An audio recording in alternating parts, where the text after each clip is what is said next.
Welcome back to what I did this week for my music business.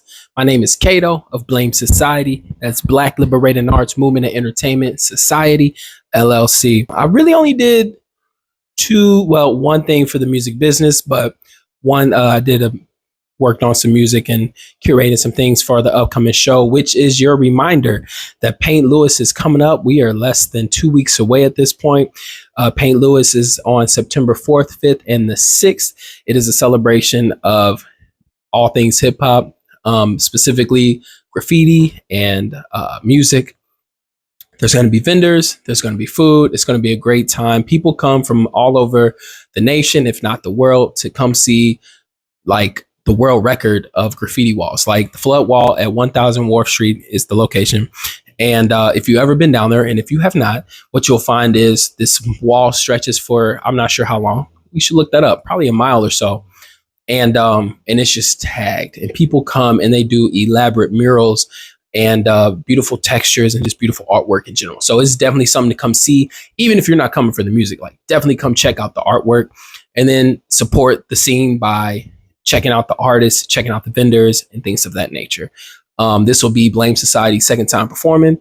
And I think I'm super excited because we have 6 tracks that we're going to perform. 5 of those are new.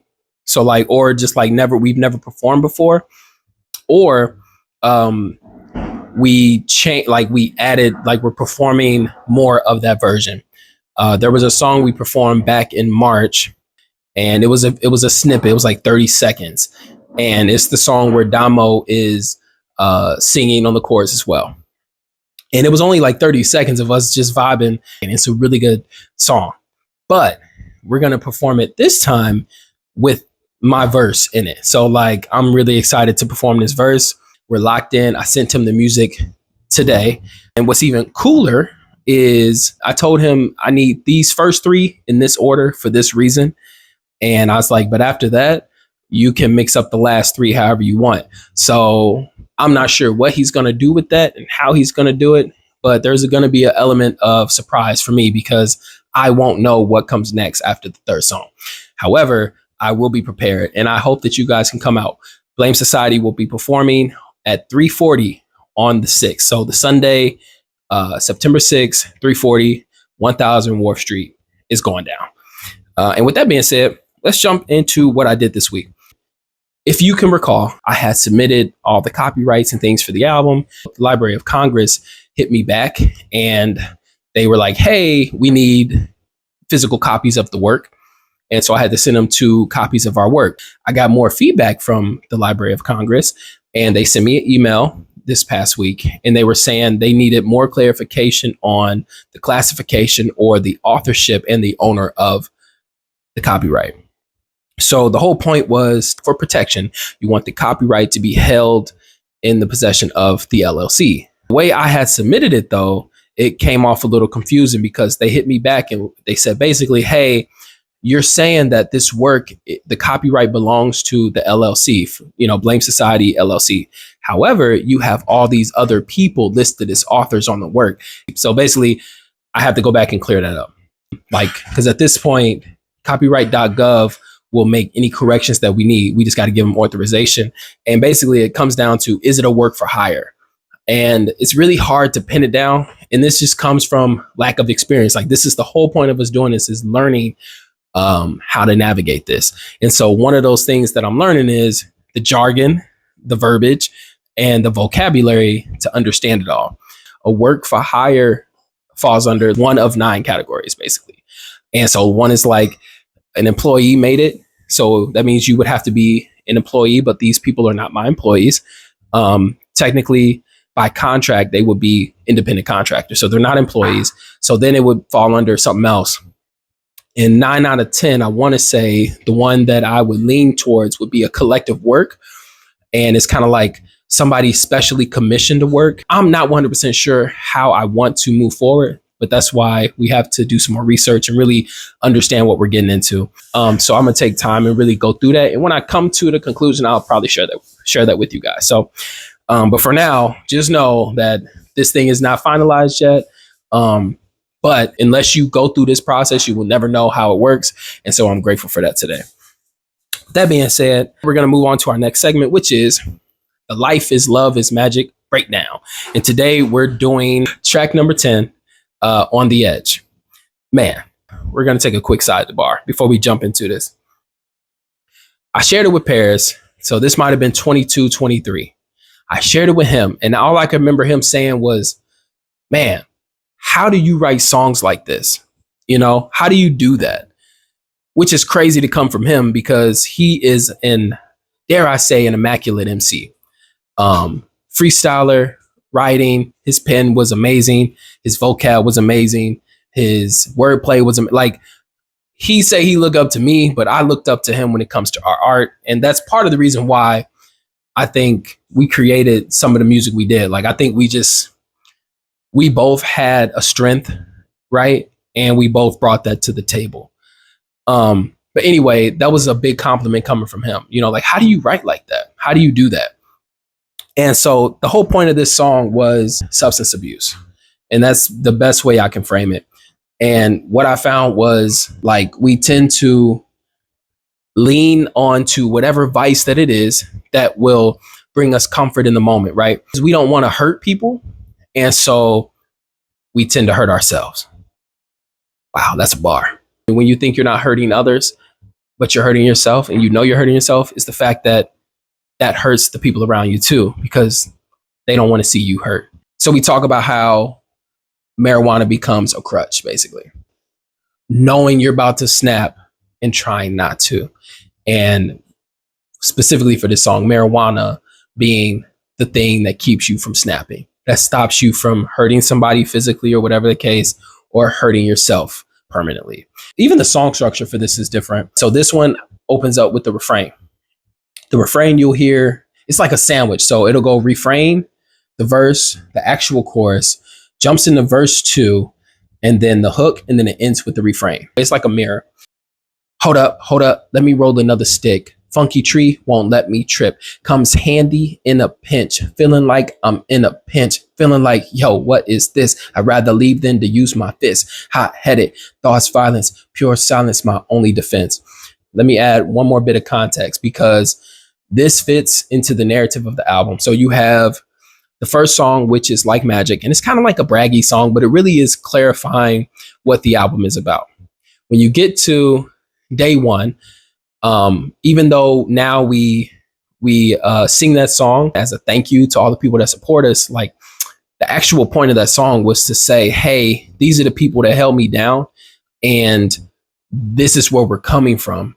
And it even has a bit of arrogance as to be like, I don't mess with anybody else except for the people in this circle. From there, you get to Merlin, where again, we are technically we're boasting about skills, right? You know, we're talking about the strength of our pen, using our skill to bring light instead of darkness and fight evil, whatever the case may be. It's still very braggy and very selfish, if you will. When you get to Running Your Mouth, this is where the story really takes off, because now you're dealing with a relationship. You're dealing with somebody you care about and trying to navigate that relationship, you know, because it's like, we can get through anything. Look at all we've been through. However, even though that might be true, we tend to want to take a step back, not necessarily leave and break up or anything like that, but just like, I need a break. I need a moment, right? Which takes us to On the Edge. So the whole point in this moment in the album is the feeling of being tense. You're on the edge. You're looking down.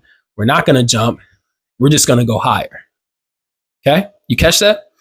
And so this is what what the refrain is referring to. It's referring to like being in a relationship and you're just so mad. What do? I'd rather leave than to use my fist is what we're referring to, right? Hot-headed, thoughts, violence, pure silence, my only defense. We're shutting down. We're leaving the premises or whatever the case. And the only thing that's in my mind is probably hurting you or hurting me. Let's jump into the first verse. Letting go of my ego. More villain, not hero. Cold heart below zero. Not your average Negro. Don't judge me how I maintain. Still hanging on, could have been blown my own brains long time ago. Burning herb is what keep me sane. Releasing tension, should I mention, alleviates the pain. Okay. So right there, we get the whole premise of what we're trying to do. Using the tree, the funky tree, if you will, to reduce these symptoms of anger and mental strain that we might be feeling. Releasing tension, should I mention, alleviates the pain, right? The point of me saying still hanging on, could have been blown my own, like, it's facts throughout this story, throughout this album, is learning how to take pain and put it on paper versus not knowing what to do with that pain and harming yourself, and what it looks like for me, because that's how I feel. You don't want to numb your feelings. You want to feel them, express them. Feelings come and go. They don't last. They pass. And that's important to remember that. Whereas harming yourself, okay, that can be a permanent solution for a temporary problem, which is something that I've heard a long time ago. And so we need to remember that. So then we go to the hook. If you knew what I knew and you did what I do, you know, like I know that I'm on the edge. On the edge, yeah. It's just the higher that I go, the feeling inside goes away for a moment. I'm hoping it never ends. I'm on the edge. The people who battle with those kind of thoughts understand that, and it resonates with them.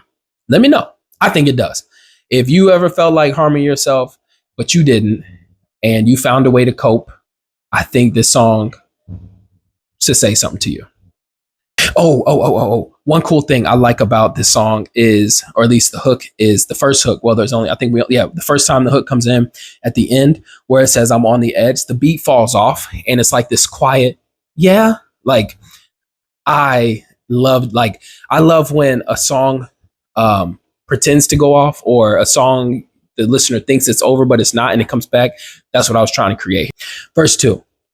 You say that I'm not enough. You say that I do too much. Your voice is just too loud. That's why I'm blowing pounds. You say I don't do enough. You say I want to mount too much. You only want to knock me down, can't reach me on the edge of the clouds.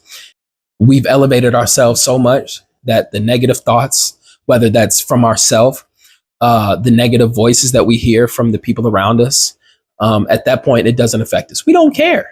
I'm up here. You can't reach me. It's the mentality now. Right.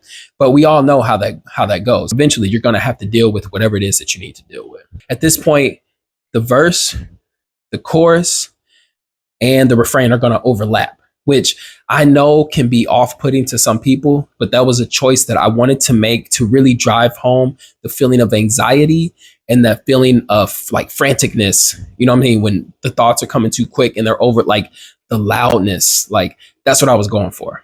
Okay. Hold up. Let me roll another stick. Right. It's a loop. And so we didn't got so high. We're coming back down.